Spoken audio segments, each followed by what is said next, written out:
ახალი სასწავლო წლიდან საჯარო სკოლებში სასკოლო ფორმები მხოლოდ პირველი კლასის მოსწავლეებისთვის იქნება სავალდებულო. დაწყებითი საფეხურების მეორე-მეექვსე კლასელებისთვის კი ხელმისაწვდომი სავარაუდოდ ნოემბერ-დეკემბერში ან ეტაპობრივად გახდება.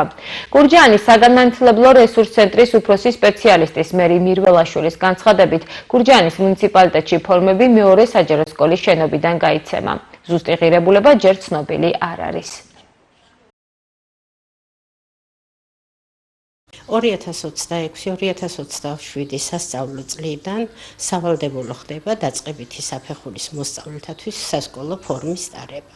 სასკოლო ფორმები მოგვიწოდება 3 ეტაპად. პირველ ეტაპზე იქნება პირველ კლასელთა ფორმები, რომელიც 15 სექტემბრამდე აუცილებლად იქნება შემოტანილი და ყველა მოსწავლე იქნება დაკმაყოფილებული. ამ ეტაპზე ჩვენს რაიონში 250-ზე მეტი მოსწავლეა რეგისტრირებული.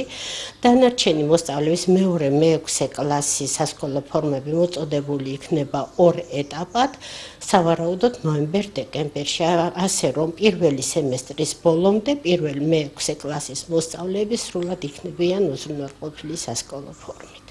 გამოყოფილი არის მეორე სკოლა არის განსაზღვრული, უკვე რომ მანდ იქნება შემოტანილი სასკოლო ფორმები, საიდანაც შეძლებენ წახება.